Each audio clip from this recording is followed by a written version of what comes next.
Hello everyone and welcome to my channel fun with learning. आज हम करने वाले हैं NCERT class 3 EVS chapter number 2 the plant fairy और ये है पार्ट 2। पार्ट 1 में हम लोग ने आधे चैप्टर को कवर किया था। अब हम पार्ट 2 में पूरा चैप्टर को कवर करने वाले हैं। और इसके साथ एक और इम्पॉर्टेंट बात, हम ऐसी चीज़ें पढ़ने वाले हैं जो इस चैप्टर से हटकर है, जैसे हर्ब्स, श्रब्स, क्लाइंबर, क्रीपर। ये आपको पते हैं? अगर नहीं तो ये आपके लिए बहुत हेल्पफुल होंगे और ये एग्ज़ाम्स में तो ज़रूर आएंगे। तो इस वीडियो को एंड तक देखना मत भूलना। So let's start the video. Didi taught everyone how to take rubbings, prints of leaves and tree trunks. All you have to do is take a paper and a crayon or color pencil. क्या है कि दीदी ने अभी बच्चों को सिखाया कि हम ट्रीज़ के जो ट्रंक्स होते हैं और पत्तों का रबिंग कैसे लेते हैं। रबिंग मतलब कि उस पर कलर को हम ऐसे रख देते, हम कलर से उस पर ऐसे रब कर देते हैं, रगड़ देते हैं और कलर का मार्क के साथ वो जो ट्री और जो लीफ है उसका जो मतलब वो लीफ का ड्राइंग आ जाता है। तो क्या करना है, हमें एक पेपर लेना है और हमें क्रेयॉन या फिर कलर पेंसिल्स लेने हैं। हमें जो पत्ता है, सबसे पहले हम देखेंगे पत्ते का ड्राइंग कैसे बनाते हैं। हमें एक पत्ता लेना है और उसको नीचे रखना है टेबल या फिर ग्राउंड पर। उसके बाद हमें पेपर लेना है और उसके बाद पेपर को लीफ के ऊपर रखना है और फिर लीफ पेपर के जिस पार्ट के नीचे रखा हुआ है उसी पार्ट पर आपको क्रेयॉन या फिर कलर पेंसिल से रब करना है जेंटली, ज़्यादा ज़ोर से नहीं तो पेपर फट सकता है। बहुत ही हल्के से रब करना है। और आप देखें अगर, और आपको इसका भी ध्यान रखना है कि जो पेपर है वो और जो पत्ता है वो हिलना नहीं चाहिए, नहीं तो आपका ड्राइंग ख़राब हो जाएगा। वैसे ही आपको जो पेड़ का जो ट्रंक होता है उसका भी रबिंग लेना है। और आप अभी place a paper on the trunk और उसके बाद कलर को रगड़ देना है और वो भी हल्के से, थोड़ा ज़ोर से नहीं तो पेपर फट सकता है। तो हल्के से करना है तो उसका भी रबिंग आ जाएगा। अब आपको दूसरे बच्चों का रबिंग देखने हैं। तो आपको देखना है कि रबिंग्स एक जैसे हैं या फिर डिफरेंट है। Are the rubbings of the different plants similar? क्या सारे प्लांट्स के रबिंग्स एक जैसे हैं या फिर सिमिलर है, एक जैसे हैं या फिर अलग अलग है? वो क्या सिमिलर है? So no, the rubbings are different. अलग अलग प्लांट्स, अलग अलग तने होते हैं पेड़ों के, कुछ बहुत ही रफ होते हैं, कुछ सॉफ्ट होते हैं, तो रबिंग्स डिफरेंट है। लीव्स के भी रबिंग्स डिफरेंट ही आएंगे। Which leaf gave a good rubbing? कौन सा पत्ता का अच्छा रबिंग आया? So the trees with rough texture gave a good rubbing. ऐसे पेड़ जिनके अच्छा टेक्सचर होगा वो ही अच्छे रबिंग्स दिए। अच्छा, टेक्सचर क्या होता है? टेक्सचर मतलब कि सरफेस। ऐसे तने मतलब ऐसे ट्रंक्स जिनके अच्छे टेक्सचर थे, जिनके थोड़े रफ़ टेक्सचर थे, जिनका थोड़ा रफ़ सरफेस था, उन्होंने अच्छा रबिंग दिया। In case of a veg tree, was the rubbing of the trunk difficult and why? ऐसा कौन सा ट्री था जिसका रबिंग डिफ़िकल्ट था? Rubbing is difficult on the trees with soft textures like mango tree, apple tree, etc. जो रबिंग्स ऐसे trees पर अगर हम करेंगे रबिंग जिसके सॉफ्ट सरफेस होंगे तो वो रबिंग डिफ़िकल्ट आएगा, जैसे कि मैंगो ट्री, एप्पल ट्री और बहुत सारे और भी। अभी एक और क्वेश्चन है।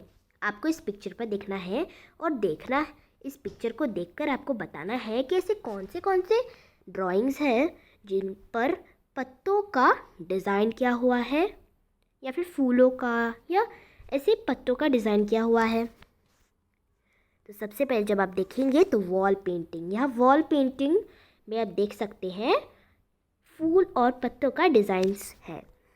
फिर कर्टेन्स देखिए, पर्दा को देखिए, पर्दे में कैक्टस जैसा डिज़ाइंस है। उसके बाद जो पिलो कवर्स है उस पर भी है, देखिए फूल का डिज़ाइंस है। उसके बाद अगर आप बेडशीट देखेंगे तो भी वैसा ही है, पत्तों का डिज़ाइंस है। उसके बाद आप मैट देखिए, उसमें में भी पत्तों का ऐसा डिज़ाइन किया हुआ है। और अगर आप लड़की का बुक और उसका पैंट देखें तो भी लीफ का डिज़ाइन जैसे फूल का डिज़ाइन किया हुआ है। Now it's writing time. अब आपको अपनी बुक में ही लिखना है। आपको ऐसे ऑब्जेक्ट्स अपने देखने हैं जो आपके घर में हैं और जिनके ऊपर लीव्स और फ्लावर्स के पैटर्न हैं। तो जैसे कर्टेन्स, बेडशीट, क्लोथ्स, मैट, इन पर फ्लावर्स और लीव्स के पैटर्न हैं।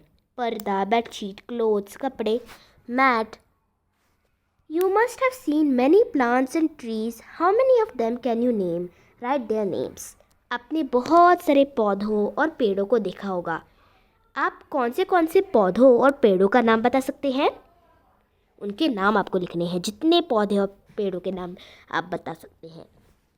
सो मैं आपको सजेस्ट करूँगी कि ये क्वेश्चन आपको इसका आंसर तो खुद लिखना है क्योंकि ये बहुत इजी क्वेश्चन है, लेकिन तभी भी मैं आपको इसका आंसर बता ही देती हूँ।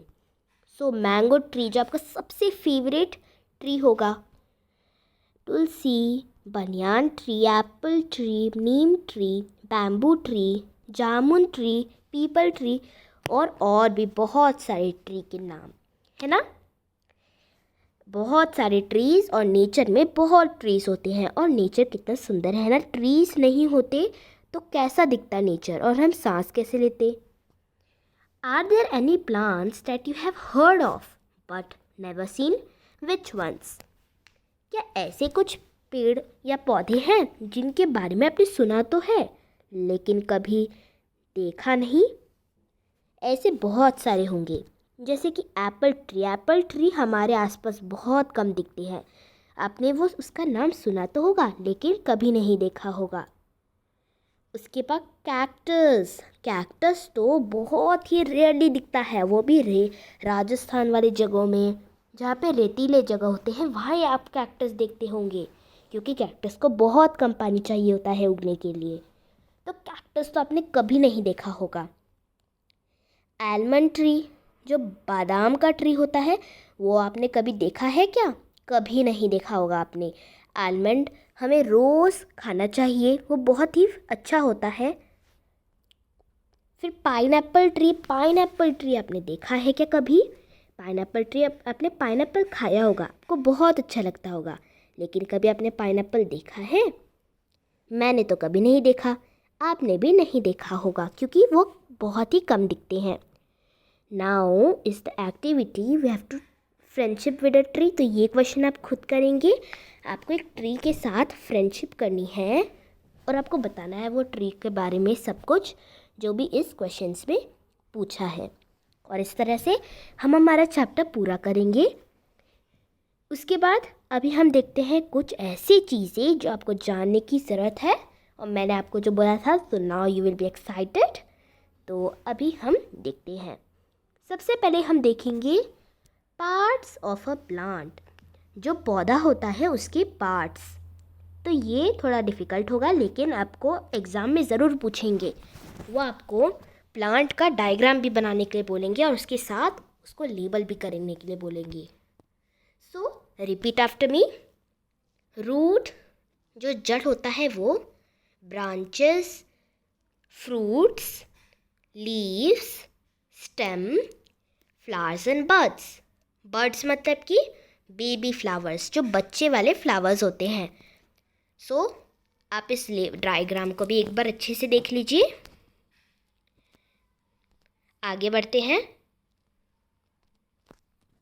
Now we will see the root vegetables. क्या आपने ऐसे कुछ वेजिटेबल्स देखे हैं जिसको हम खाते हैं? ऐसे कुछ वेजिटेबल्स जिनके रूट को हम खाते हैं, जिनके जड़ को हम खाते हैं, और ऐसे कुछ वेजिटेबल्स जो जड़ पर ही उगते हैं। So those vegetables are called root vegetables, like carrot, beetroot, radish, potato, garlic. तो मैं आपको एक चीज़ बताऊं रेडिश के बारे में। वो रूट वेजिटेबल है, लेकिन आपको कुछ रेडिश के बारे में पता होता है? जो रेडिश होता है उसका कलर क्या होता है? वाइट। लेकिन उसका नाम ऐसे रेडिश क्यों है, रेड ऐसा? तो इसकी सच्चाई मैं आपको बताती हूँ।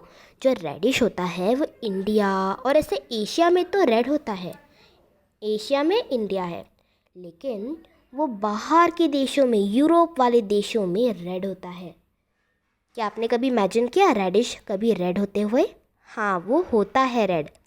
गूगल पर आप फ़ोटोज़ देखेंगे तो आपको रेडिश के रेड कलर के फ़ोटोज़ मिलेंगे, वो यूरोप में रेड होते हैं।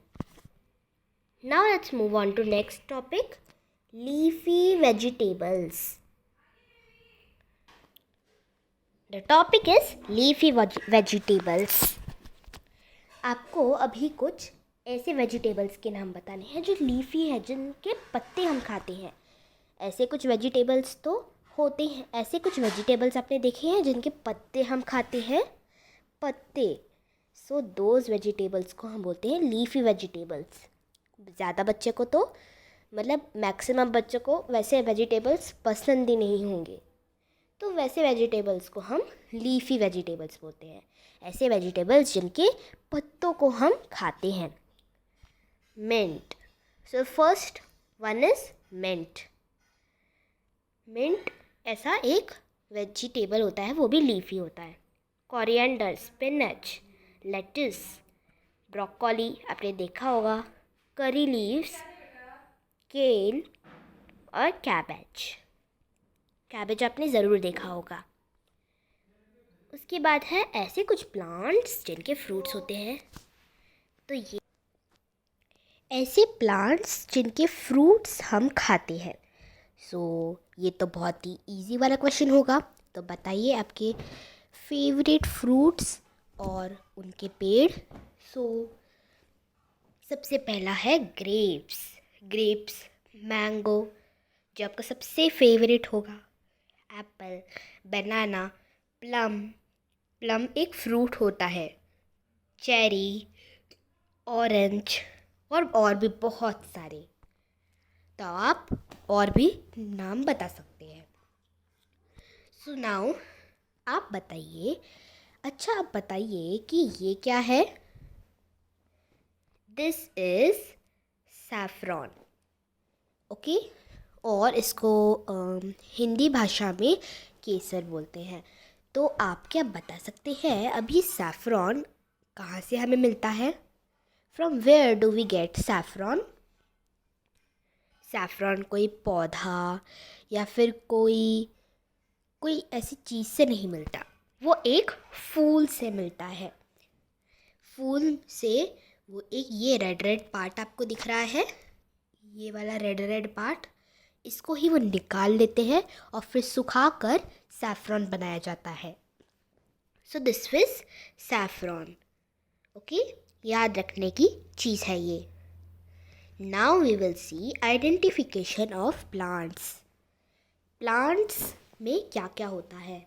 सो फर्स्ट लेट्स सी ट्रीज क्या होते हैं।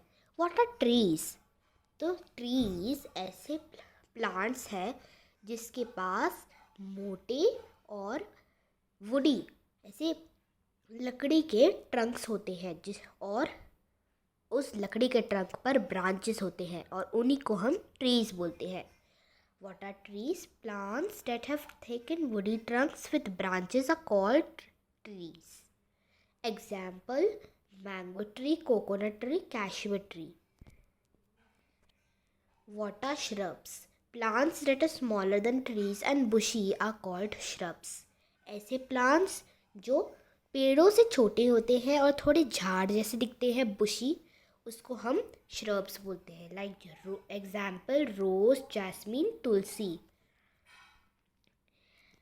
Now we will see what are herbs. Plants smaller than bushy plants are called herbs. ऐसे plants जो shrub से छोटे होते हैं, जो bushy plant से छोटे होते हैं, उनको हम herbs बोलते हैं. Example, spinach, mint, coriander. Next, what are creepers? Plants that creep on the ground are called creepers. Creepers क्या होते हैं? ऐसे पौधे जो ग्राउंड पर ऐसे रेंगते रहते हैं, जो क्रीप करते हैं, मतलब जो ग्राउंड पर ही उगते हैं, उनको हम क्रीपर्स बोलते हैं. Example, pumpkin, watermelon, bottle gourd. Next, what are climbers? Climbers क्या होता है? Plants that grow up with some support of something are called climbers. Money plant, grapes, bitter gourd.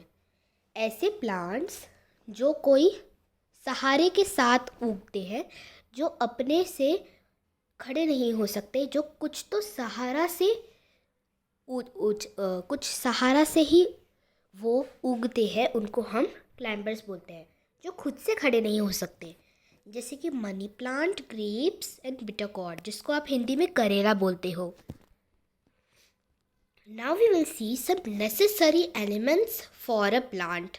ऐसी कुछ चीज़ें जो पौधे को ज़रूरत होती है, उनके बिना पौधे बढ़ ही नहीं सकते.